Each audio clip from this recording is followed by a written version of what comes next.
हमरा बुढ़िया इंडिया हिलावे अरुआ बाली बंगाल से ले आवे के बा। हमरा बुढ़िया इंडिया हिलावे के बा। रेट होके जवना के खूबे बढ़ चढ़ के हथवा के चूड़ी सैया चाही चंडीगढ़ के जदी लेके नहीं आई पता करब झगड़ा। हे धनी हो कि हम ले ले आई राजस्थानी घाघरा हिलाई हो पेन के दिलिया घरा। DJ Dinesh Raj DJ Remix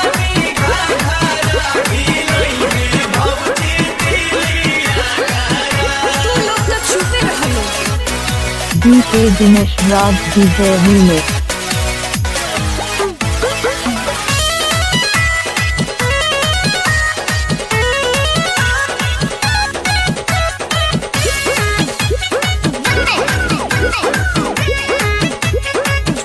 DJ Dinesh Raj DJ Remix के गजरा चाही गजरा कानपुर के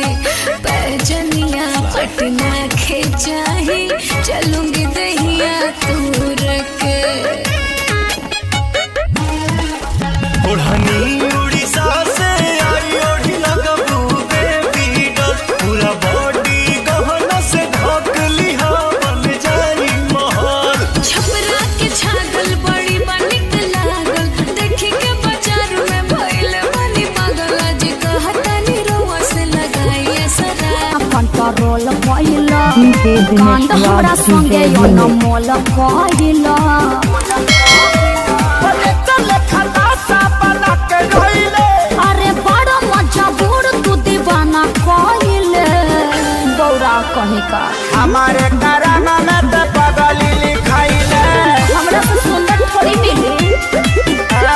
टूटल चपला पेन्ही मिले चली आइले अरे तोहरे नु कीड़ा काटत रहे तारा ना काटेला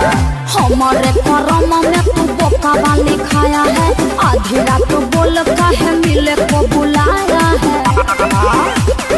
हाई हिल के सैंडल तोर का भइल रे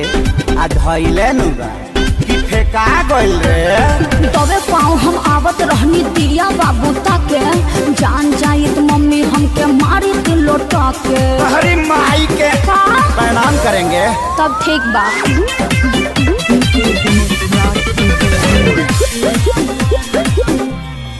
DJ Dinesh Raj DJ Remix खेलत रहे पबजी छोटा का भाई हो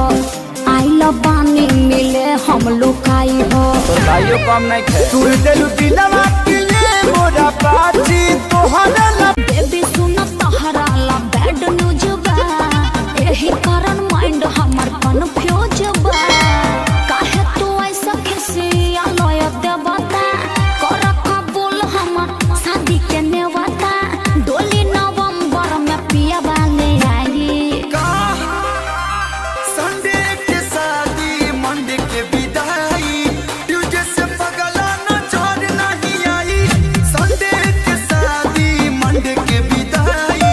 ओ दिन से पगला न छोड़ नहीं आई काहे दिल फैक्ट्री धर में का ना मुंह DJ Dinesh Raj DJ Remix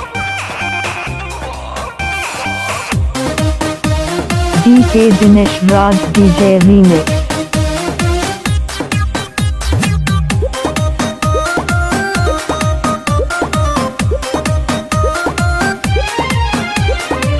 गुस्सा में लजन फैसला